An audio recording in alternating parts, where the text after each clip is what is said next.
Hello, All right. hello. Hello. Good night. Hi, good night. How are you doing, Wendy? I'm so good, Jel. Hello to everybody. Thank you, Live Love Soca. Hello to all the Live Love Soca fans. What's up, guys?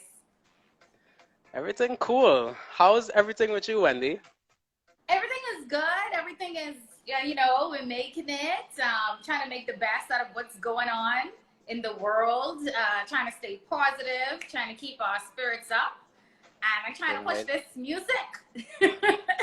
Right. And I know you're working on a lot of projects. I myself have had a couple of your songs on repeat for the past couple of weeks to get me through the quarantine.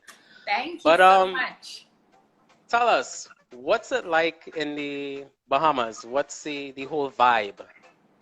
Well, the Bahamas is just like any other Caribbean island, any other West Indian island. They're very laid back. The two of us sipping, Yes, that's really what exactly. it's about. um, I love it. I love the Bahamas. I love the people. They're very hospitable. They're friendly. They're very small. So we have about 300,000 people, Bahamian citizens. So a very, very tiny group of people. And it's just beautiful being Bahamian. It's just gorgeous. We live great. I mean, of course, we have our challenges like every other island, but I love it. Right. And I mean, it just goes to show, I think that Bahamians has this very vibrant spirit, and you guys are very resilient, is what I'm looking for. So, Yes, we are Wendy, resilient. definitely. So, Wendy, tell us, how did you get started as an artist in this industry? I have been singing since before I know myself. My dad always tells the story that at 2 years old, he recognized that I could hold a tune, hold a note. And my first professional singing performance was at 4 years old. I sang at my Wow. preschool graduation. Yes, 4 years old. I sang at my preschool graduation. And I just would always sing. I would always sing at political events, churches, church events. I just was the singer. I just never thought that I was going to make it my professional career. I didn't think it was something I was going to be doing to make money. So I decided that after I got my first degree in Mhm. biochemistry, and I was about to go off to UWI Jamaica to study pre-med. And that's when I got the epiphany that, I'm going to do music. I had the full support of my parents. And then I went off to Berklee College of Music to study music business and voice. Wow, what a journey there. From studying pre-med to going into artistry and entertainment. Wow. Yeah. And I must say, I mean, I'm actually really happy that you took that step into becoming an artist. I know that it's very hard when you have West Indian parents that may have one vision for you or one dream to jump into something that's completely different Yeah. from what's the traditional norm or considered a safe job. And definitely as Caribbean people, the non-traditional careers are difficult and it's hard to get that past your parents. So I was so happy that they were supportive. Like my dad would always say, Wendy, your gift will make room for you. That's a biblical statement. It will bring you before kings and queens. And it really has done that. It really has paved the way for me to see the world and touch so many people. And of course, make a living. Definitely. And I mean, like I said, we're really happy that you've taken that jump and that leap to do it. So for those in the chat that's now joining in, we're inside with Wendy out of the Bahamas. She's a soca singer that's doing amazing things right now. And Wendy, we know that you're a Bahamian ambassador, right? We know Yes. that you love Bahamas to your heart and I soul. mean, I don't have no other choice. This is where God put me. This is where I live. My passport say Bahamas. To be called a Bahamian ambassador, I don't know if I can really be called that, but I guess anybody that carries the flag of a country on their back. I don't so much think about it in that way. Mhm. I just am Bahamian. I grew Right. up here. I was born here. I've lived on many of the family islands. I know how to catch fish. I know how to catch crab. I know how to gut fish. I run on the rocks on the beach. So I'm really an island girl. So to be called a Bahamian ambassador is quite an honor. Definitely. So on that topic though of the Bahamas and your upbringing, one thing that but the Bahamas is popularly known for is rake and scrape. And I know that you coming up in the industry, you dabbled a little bit in it, and it's in some of your soca songs. For those of us watching you live and in the chat, could you briefly tell us what is rake and scrape? All right, so rake and scrape is the official genre of the Bahamas. It is a part of our traditional genres, okay? Like how, you know, Jamaica is synonymous with reggae, the Bahamas, our genre of traditional folk music is rake and scrape. We also have another genre called junkanoo music, and those differ in the cadences of the drum beats and the type of instrumentation used.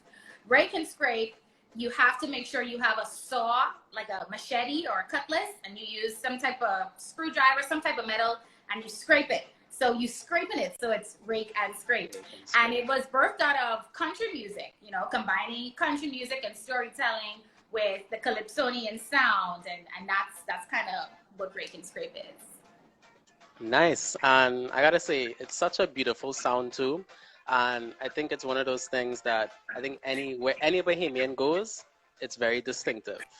Very distinctive. Rake and scrape for a Bahamian is very unique, and it's a feeling. It's more than just the song that's being sung. It's literally the music. You hear it, you know it before the artist even says a lyric. You notice rake and scrape.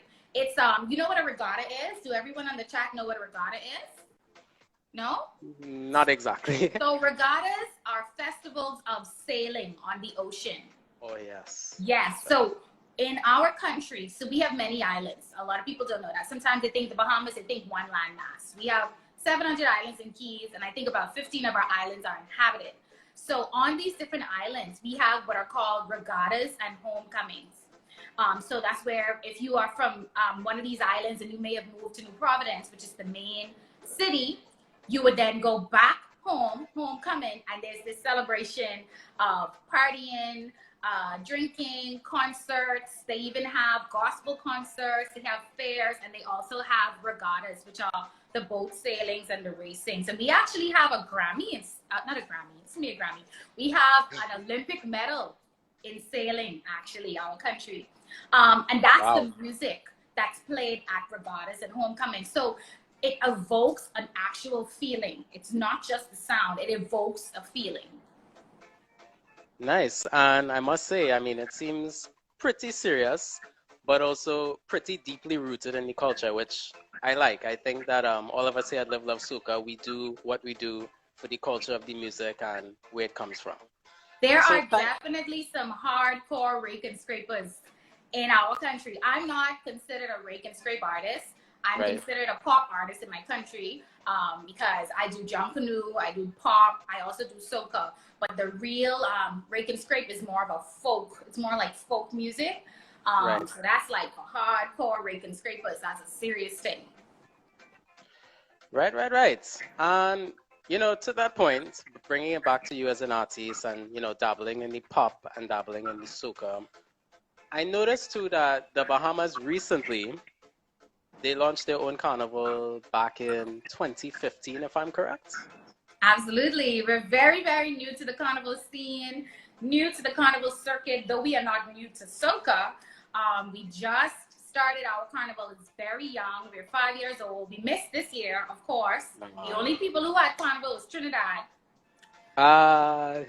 Somewhat. I mean, there's, Who else Trinidad, Martinique, Haiti, Brazil, and Dominica.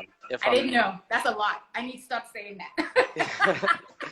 No, it happens. Large up to everyone who actually got to go to Carnival this year.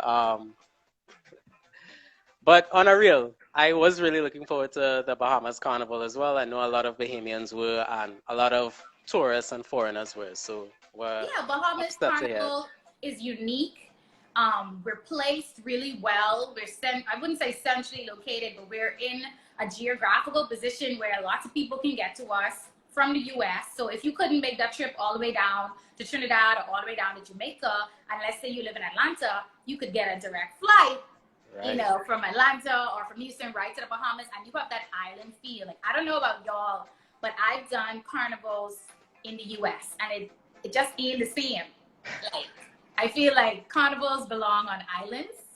And so if you really want that island feel, you can come to the Bahamas, just much closer. And we're really trying to establish and develop our thing on the circuit. You know, we're brand new, a lot of growing to go, but we've really grown by leaps and bounds. Our costumes are beautiful because we are birthed out of junkaneurs. And junkaneurs are builders. We build the most beautiful costumes and pieces I've ever seen in my life. And you really see that craftsmanship in our costumes on the road. So y'all have to come to Bahamas Carnival. Next year, we'll be doing 2 carnivals in one to make up for 2020.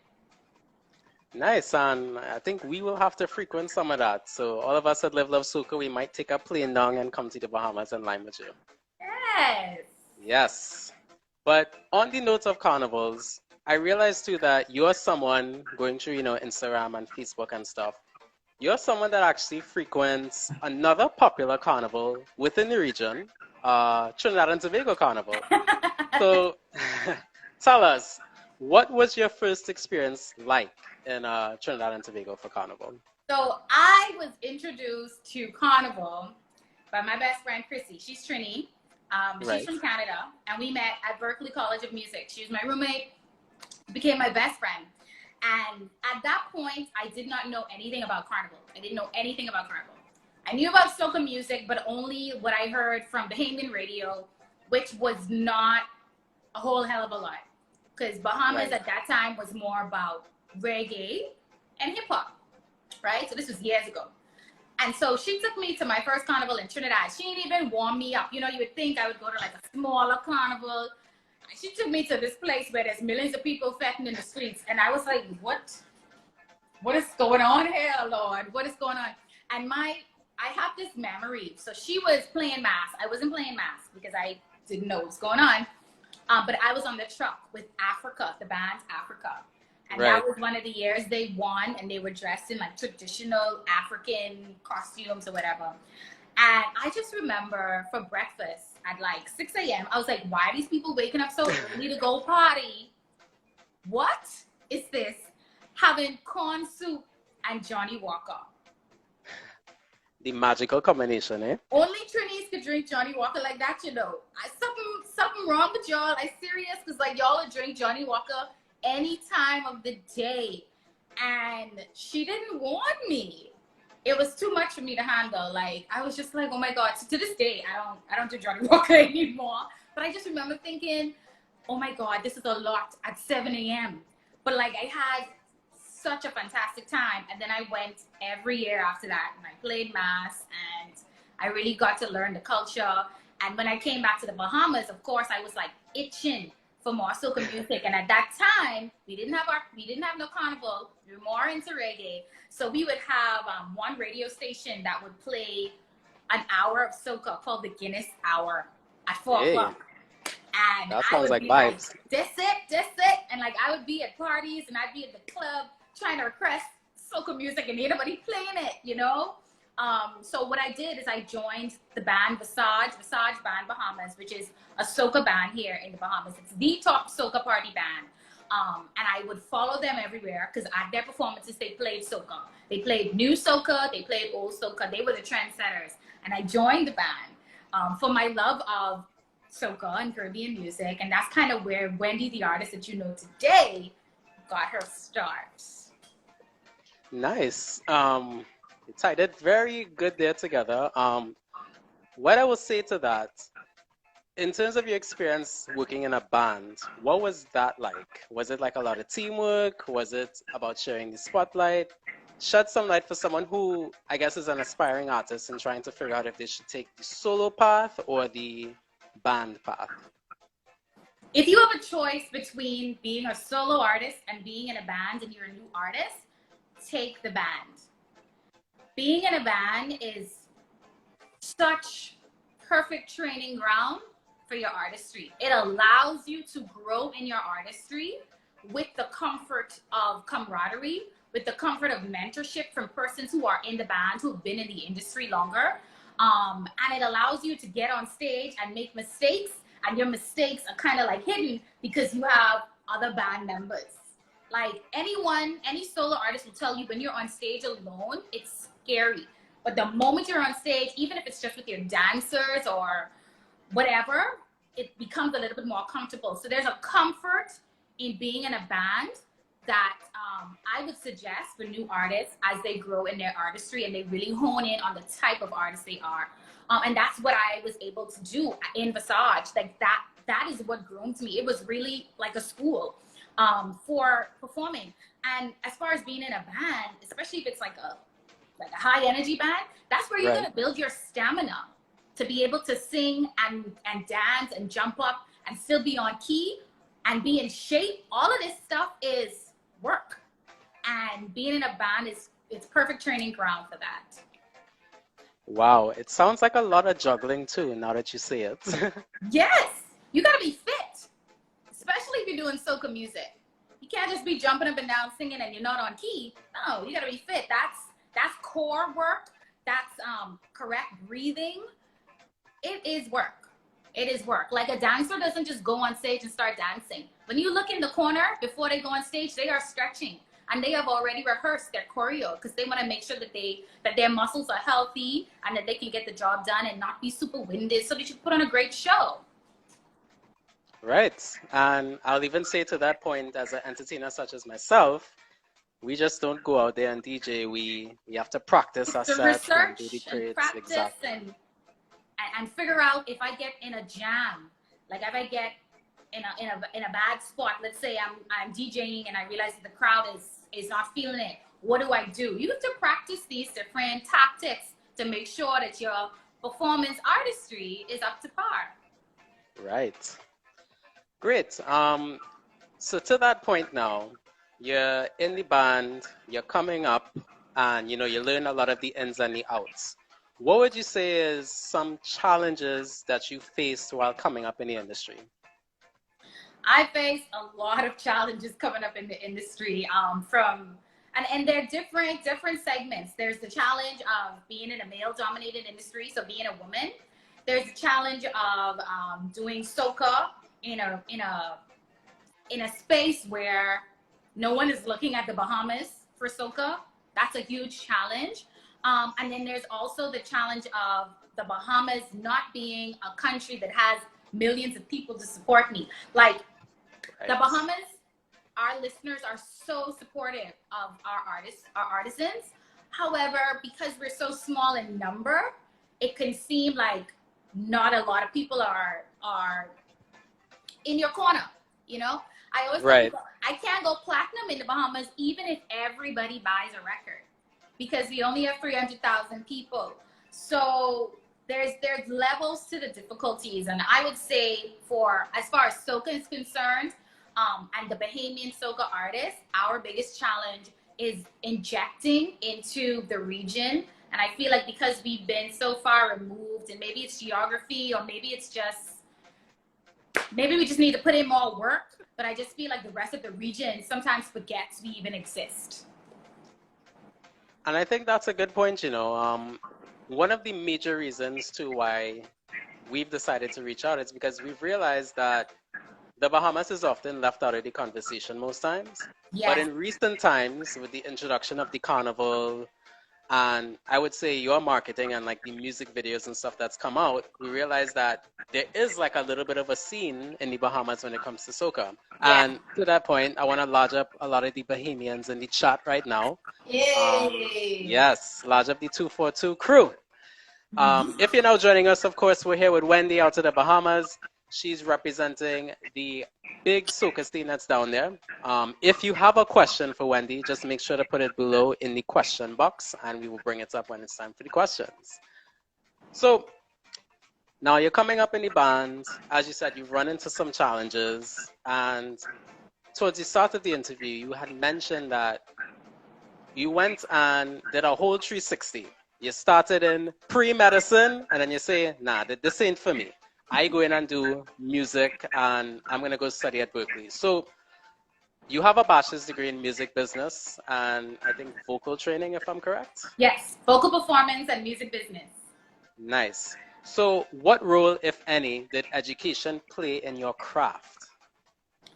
Discipline.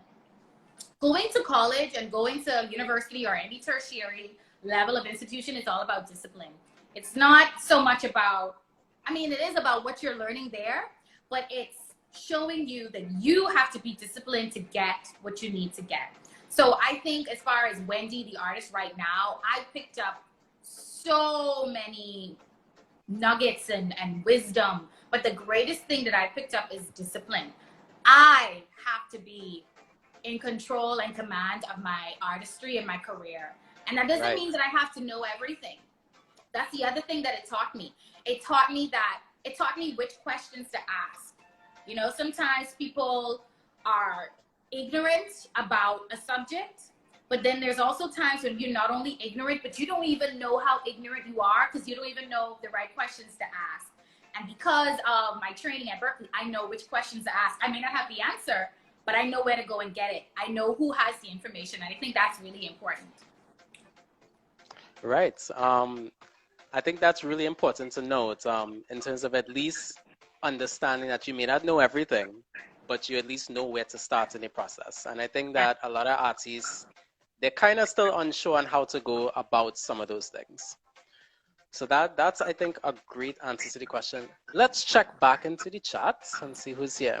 So again, large up all the crew from the Bahamas, large up Kristen. My husband wants you to ask me if Chucky. I love him. Large up Dyson. Hey, the husband is locked on. Large yes, up. I love you. Dyson, large up yourself. We're actually gonna, I guess, on that point. So Wendi, you're a mom. Yes. As well as a wife, and I know that sometimes it's challenging to balance, you know, that personal life and then of course you focusing so heavily on your career. How is it that you kind of balance the two of being a mom but also maintaining that professional status in your career as an artist?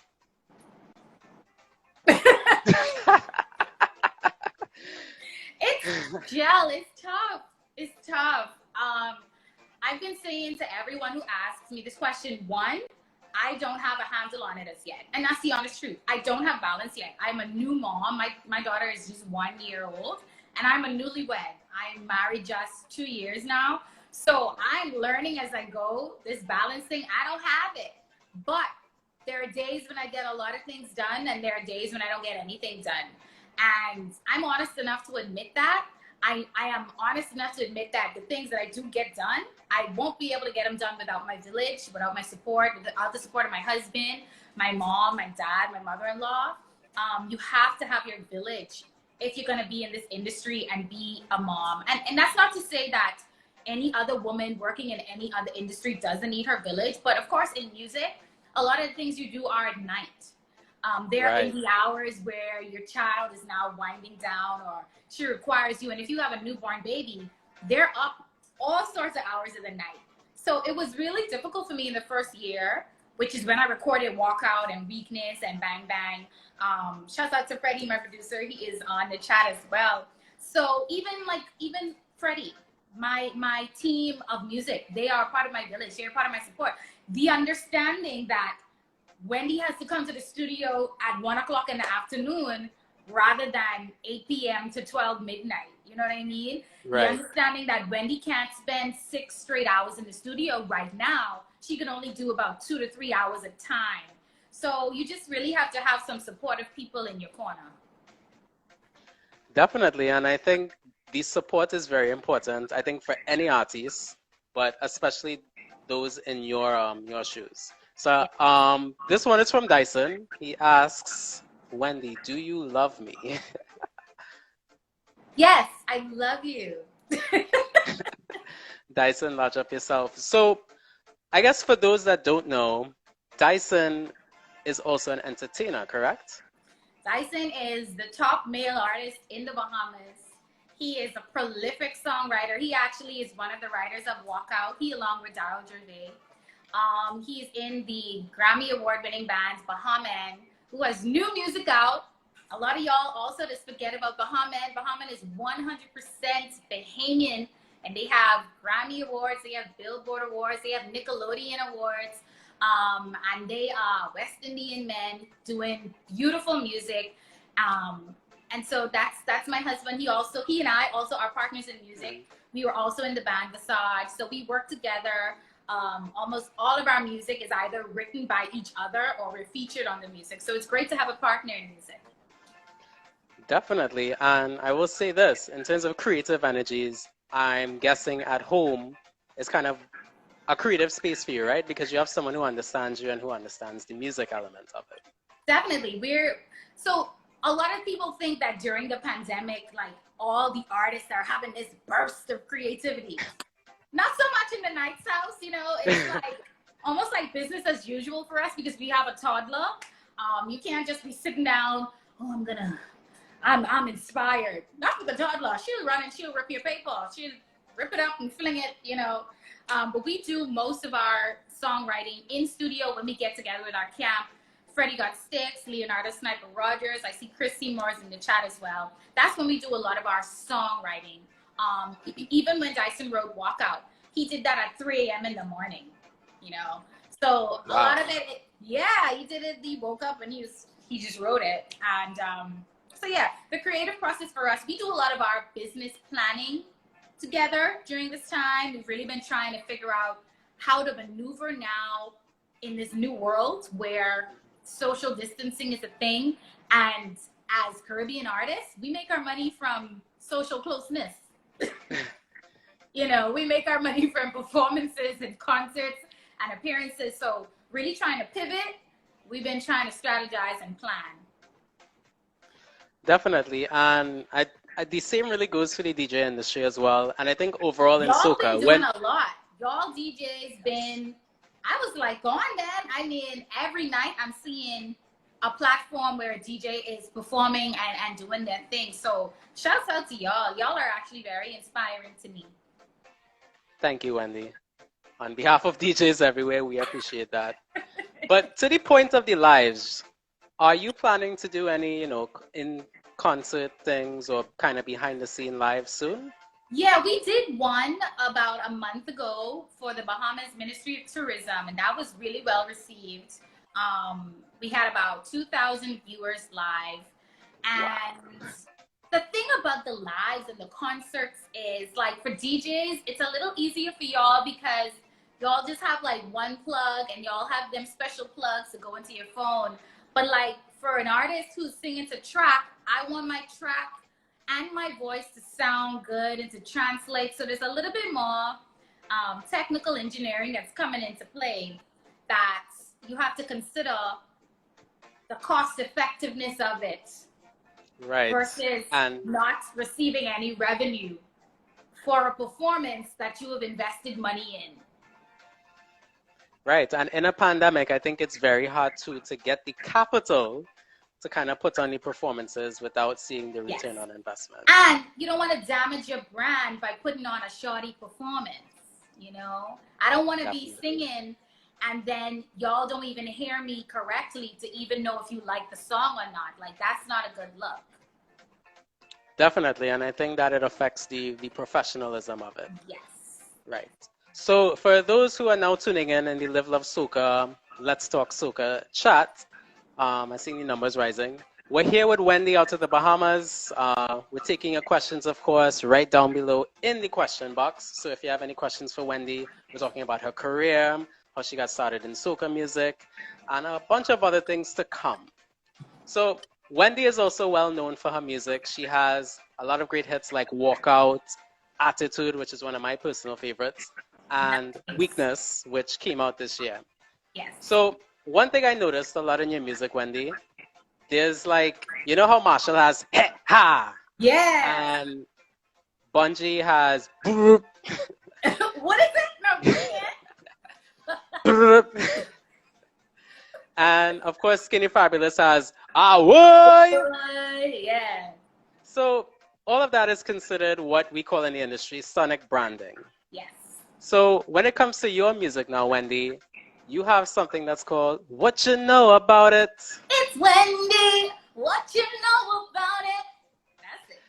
Yes. So in terms of that and, you know, the sonic branding, how did you come up with this branded signature in your music? Because it's not so common, I realize. With a lot of the popular artists it is, but in terms of regionally, it's still something that a lot of artists haven't tapped into, but you have.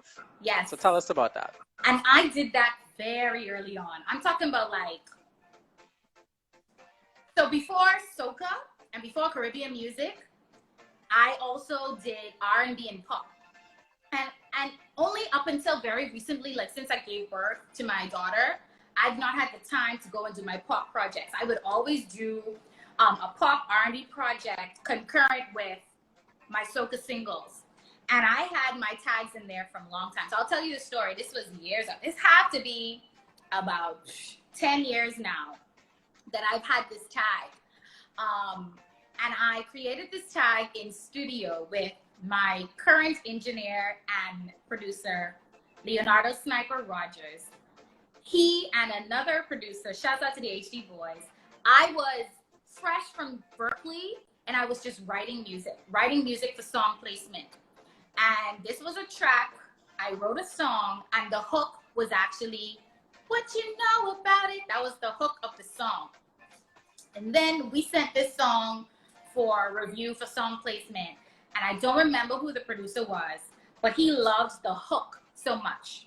Like, he loved it. Right. He was like, "Who is that? Who is that?" And that's all he was interested in, the hook.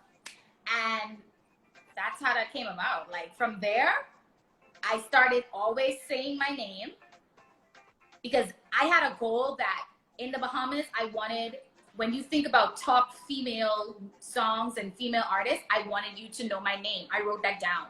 I want them to know my name.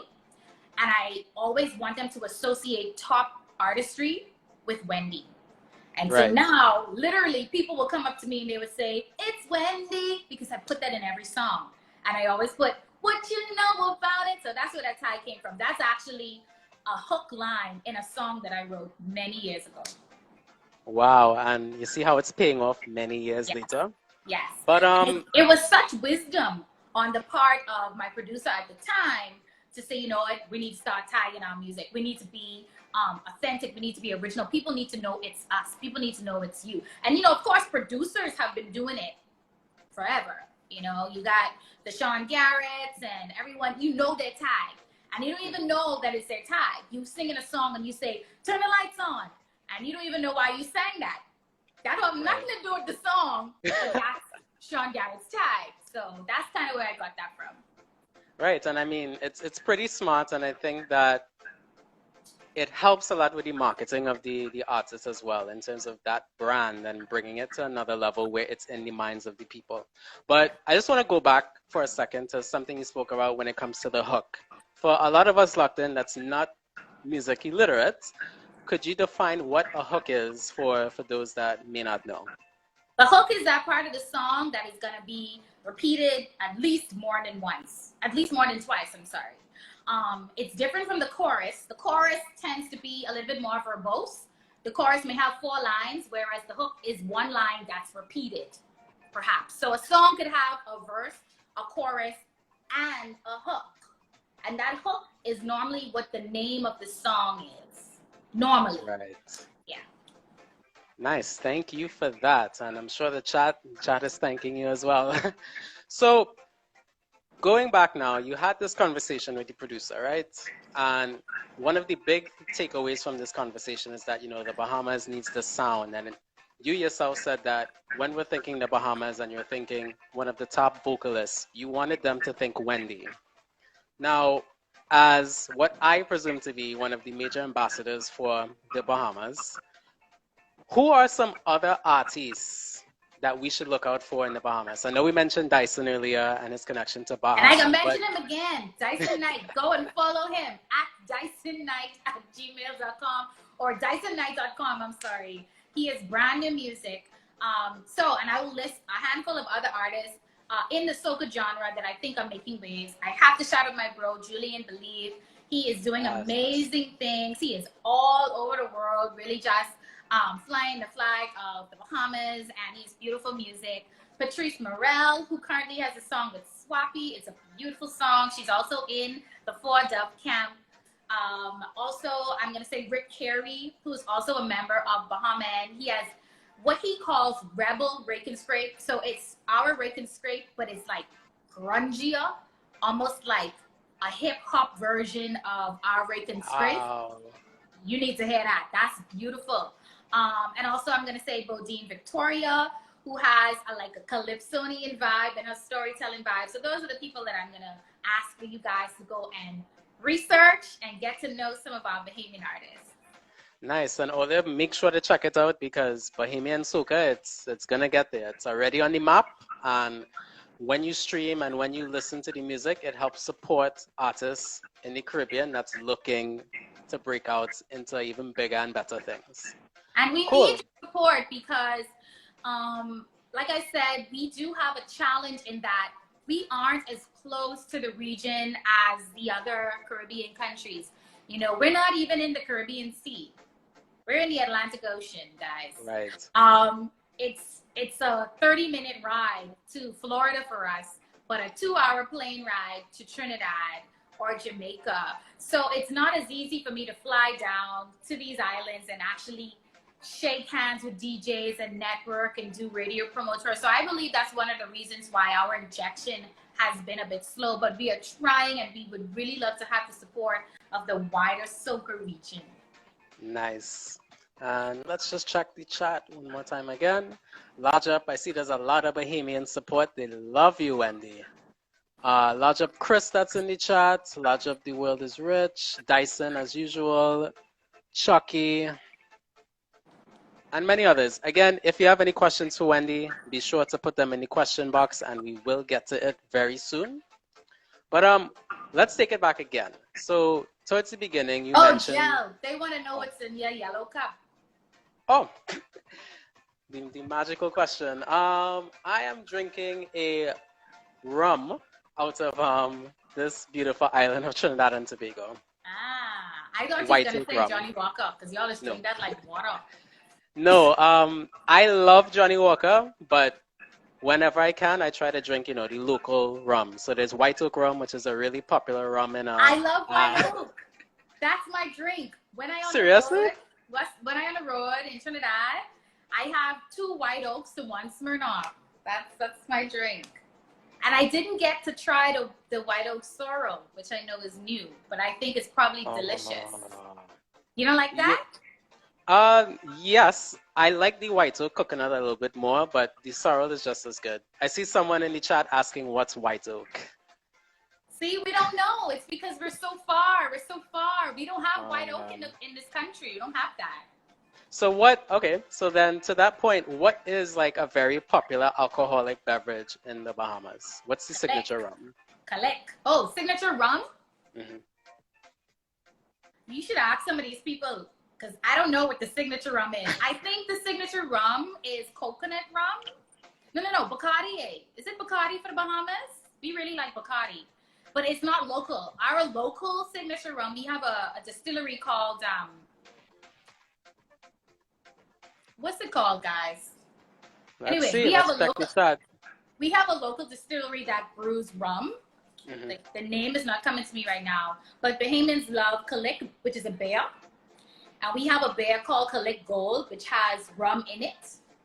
Right. That I'm not going to play with. And we also like Bacardi. We like Bacardi products. Okay, so I'm seeing a lot of Bacardi here. That's the name. Okay. So we have a local distillery called John Watlings that distills their own rum, which is pretty good. All right. Then in that case, I can't wait to have some of that in my cup for the next time we link up, Wendi. Yes. Yeah. So going back again, you spoke a lot about the challenges you had coming up. And one that you really noted was, and you didn't even hint at it, you directly said it. Being a woman in what is a very male-dominated industry. Yeah. So for a lot of the women and young girls that is tuned in right now that's watching, what's a piece of advice you would give to them as, they might be interested in coming into the industry, but they're not sure how to get started and how to go about it? So I was fortunate enough to join the band Visage, and one of the highlights of that is that I was the only female in that band, surrounded by 10 to 12 guys. And there's safety in that. So if you're a female artist and you're coming into the soca industry, there is of course a certain expectation about your look and the way you move. Okay, we can be real. This is industry talk. The appeal and the visual is a part of your package. So a lot of times, female artists are going to be on stage scantily clad. So that's something that I would warn a female artist to make sure that you have safety around you, around your team. Um, and I don't want to sound like you can only find that safety in a male person, but Right. it's not bad to have. I always felt protected when I had my Visage brothers around me, because I would be on stage in a panty, and not everybody in the audience can differentiate the difference between your stage persona and who you are when you come off the stage. So it was good to be surrounded by your brothers. So that's one of the advice I would give. I would also say that as a female in the industry, we need to maintain our integrity. Maintain your integrity, ladies, okay? Stop flirting with all kind of people for a track. Y'all setting us back when y'all do that. Listen, Rosa Parks needs to sit down on that bus for that, okay? We need to maintain our integrity in the industry, and that's the only way we can really earn our seat at the table and really go head to head with our male counterparts who've been doing a phenomenal job in the industry, okay? So that's my advice. Well said. Well said on the professionalism. I think a lot of people who are tuned in right now are very happy to hear that advice. I'm seeing a lot of positive comments. So I'm glad you brought that up in terms of the professionalism and how to carry yourself in this industry. Where do you see soca music kind of going? Because I know that you've dabbled in it for some time, and I know that you've noticed too that the lyrics and everything is changing from kind of like that jump and wave to touching more of the diverse topics in soca. For you, where do you see it going? I love that. I love that the content is steering away solely from the festival of Carnival to more commercial appeal.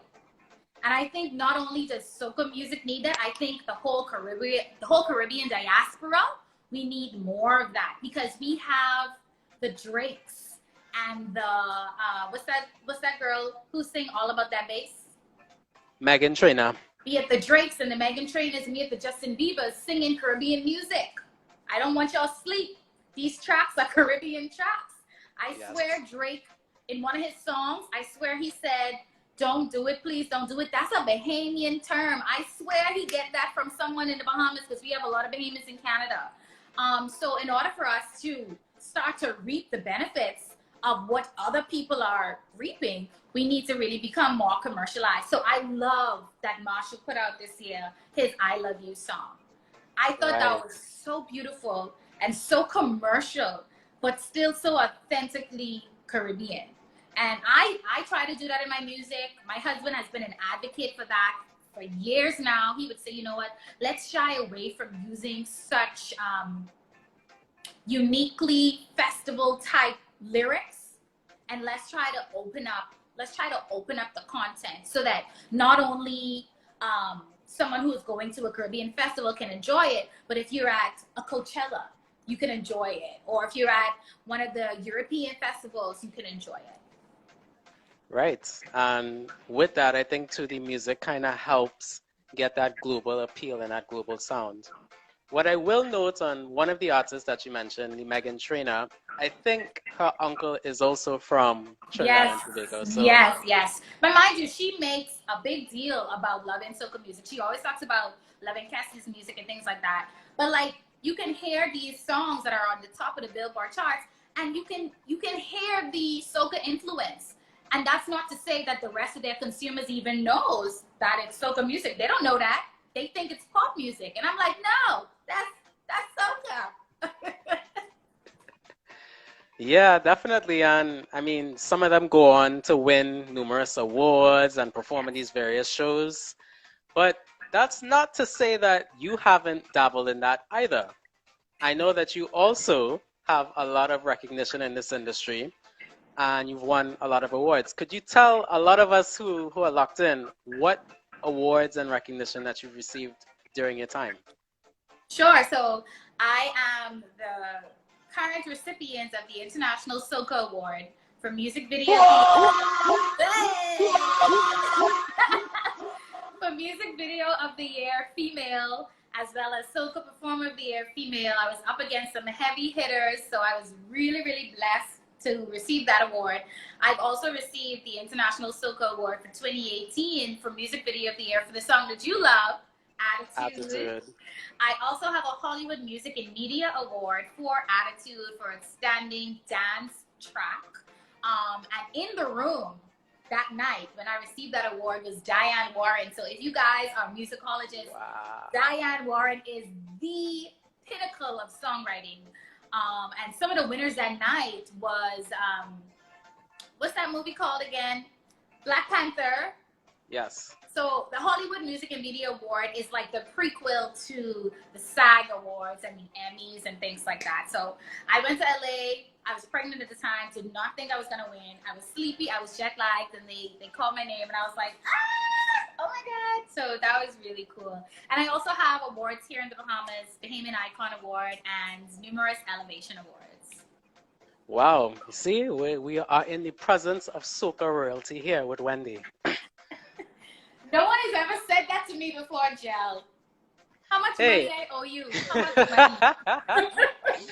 I mean, to be honest though, and this is a personal note outside of Live Love Soca, I think that in order for our industry to grow, we have to see each other as the kings and queens that we are. Until we start doing that and start treating each other with respect, our music wouldn't really go anywhere. That's really cool. Thank you. Of course. So, and we're going to wrap it up in just a bit and take questions if there's any in the box. I know that in addition to your artistry and of course being a mom and the millions of other things that you're juggling, you're also very big on charity. Yeah. So I know you love giving back to the community. Could you share, like, what are some of the activities that you're currently involved in? So I am predominantly passionate about this project here in the Bahamas called the Music Project. Hey. It's a high school band competition, and the objective is to bring pop bands back into the high schools. And I have to make the distinction about the pop band because in our country, Junkanoo is more marching band style with the trumpets and the tuba and orchestra type sounds. But what we missed out on is pop bands, the rhythm section, which would be the keys, the bass, the guitar, the singer, the five-piece band that we know, right? Right. And what TMP does is we have an after-school program where we pair all of the high schools with musical mentors here in the Bahamas, Nassau, and the rest of the islands. And then we create a competition where at the end of the year, they compete, and the winner, the band that wins, gets to go off to Berkeley to the 5-week summer program. And I have been loving it. I've been the chair of the committee for mentorship and education. I love doing it. We actually had to take a break this year, not because of the pandemic, but because of Hurricane Dorian, because Hurricane Dorian hit us in September and our program starts in October. So it really was, me and nothing was ready to go because all of the islands were really reeling. So hopefully next year, 2021, we come back strong. If the schools reopen for 2020 fall, we'll start again. But my husband and I are really, really passionate about giving back, especially to the young people. Of course, they will turn into your fans. I love to see my husband go into the primary schools. They the most turn up audience you're ever gonna get. Those children in the preschools and grade 1, 2, 3, and 4. So that's some of the charities that I'm involved in. I love pouring into the hearts of women. I love that. That's why all my music is so encouraging and empowering to women. I don't take it for granted that so many young ladies look up to me. I'm constantly in my inbox responding to young ladies. And I think as a Bahamian, because we don't really glorify the non-traditional careers, I think they look at me and they say, wow, she's making it as a singer and I can sing. And my mommy tell me I can't be no singer, but Wendi is a singer. So I think they look at me, they look up to me, and I don't lie to them. I say, listen, it's hard. It's hard, okay? But I think I don't take that job lightly. Nice. And I do think what you're doing with the music project is a great job and very important. Children are the future, and it's good that the next generation learns the basics when it comes to And music that's and one of giving the them that things. path. That's one of the things that drew me to TMP. I realized that we had a generational gap in our musicians. So I would be looking for a guitar player for, let's say, I have a show coming up, and I'm not using Visage, and I would be like, okay, I need the best guitar player, and it'll be okay, Mr. Colin McDonald or Mr. Pat Carey, who are in their 60s, and then there's nobody else. So there was like a whole 40-year gap of musicians that were missing. So that really was something that I thought was very strange and unfortunate, because my band leader, Obi Pinley, told me when he was in high school in Musty the 60s, every school had pop bands, and that wasn't the case anymore. So it's really a cool project. Definitely. And I think too the Ministry of Tourism in the Bahamas and probably the arts will also appreciate this project because it gives a platform for more Bahamians to get that exposure for the country. And also, like you said, it brings the art to a place of superstardom, because these kids are now on a multi like $1 million stage with lights and great sound, and we require them to do original music, we require them to do rake and scrape music, and it just glorifies the whole industry and really gives you something to look up to. Right. Great. So that is the music project. Could you just give us the handles and the website in case someone wants to learn more about it or even become a part of the program? Yeah, sure. It's TMP Bahamas. T is in Tom, M is in Mary, P is in Pot, Bahamas. You just Google that and you'll find it. Awesome. Cool. So, Wendi, you had a great 2020 season in the sense that you dropped a lot of great music and you're even on a rhythm with Kess. Yes.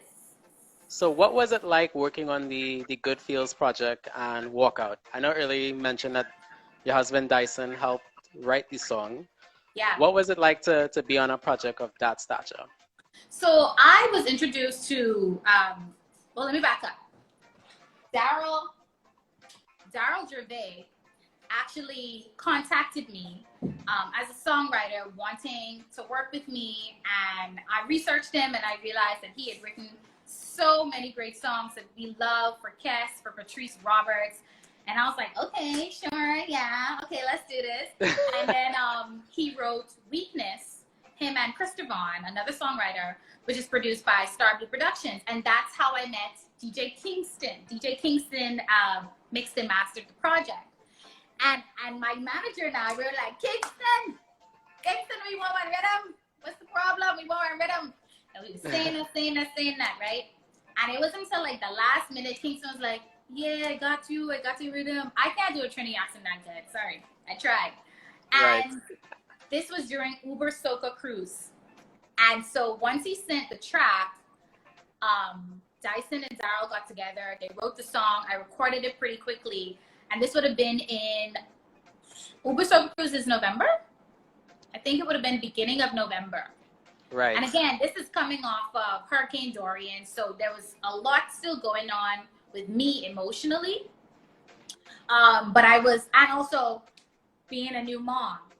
But again, the support from my husband and my mom and also Freddie and letting me come in studio. Hey, Barry Hyde. Shouts out to Barry Hyde.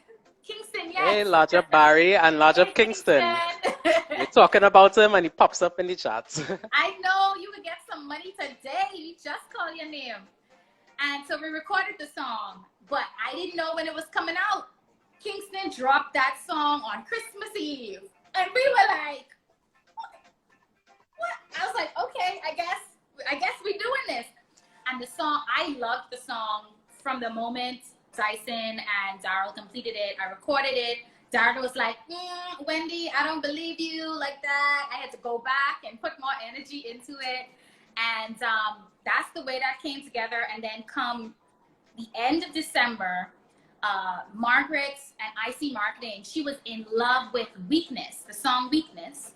And I was like, yeah, but I think Walkout is the one because that's the one on the rhythm. I was so honored that the rhythm was featuring Cass as well.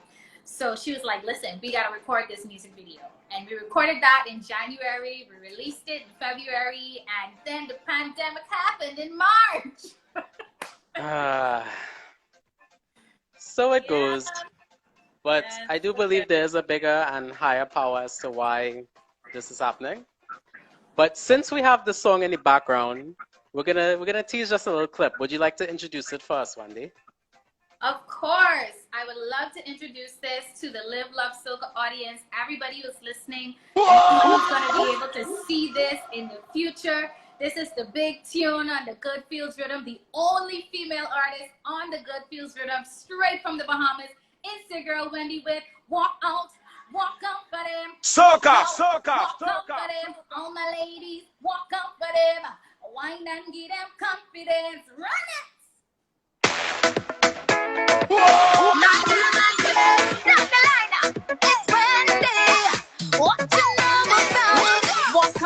Walk up for them, walk up for them. All my ladies, walk up for them. First of all, you don't need no validation. You don't need no affirmation from nobody. No, sir. No, your body. Confidence and sex appeal. Every now I get to feel the way I bounce on the stick it. I don't want to bump right there. I'm the boss, be female. And tonight this woman's a wine up, yeah. My words got a line up, yeah. And of course they're female. Cause every time I show my behind up, yeah. My words got a line up, yeah. Walk out. Watch the wine on there. Watch the wine. Walk up for them, all my ladies. Walk up for them. Wine and give them confidence. Walk out for them. Walk out for them. Sexy ladies, we come up for them. Wine and give them confidence. You don't have no competition when you come out off your mission. Don't you worry, no, sir. Work that body, work it, yeah. You know that you're gorgeous. Can't kill him with performance. And bump and stick it and work the bumper right. All right. So that was a little tease of Wendy's Walk Out on the Good Feels rhythm, Yes. produced by the very own Kingston in the chat right now. So Wendi, we want to thank you so much for joining us today and sharing Thank your you. Oh my God, insight. we only have like 2 minutes. Yes, Oh my goodness.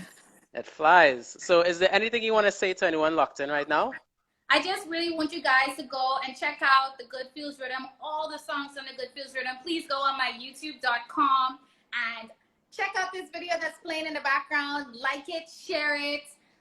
And y'all watch out for me when the pandemic over, okay? I come in to perform on somebody's stage when this pandemic over. Yes. Wendi, lodge up yourself. Everyone in the chat from the Bahamas, from the 242, much love, much thanks for tuning in. Check out Wendy's music on YouTube, on SoundCloud, and wherever you stream.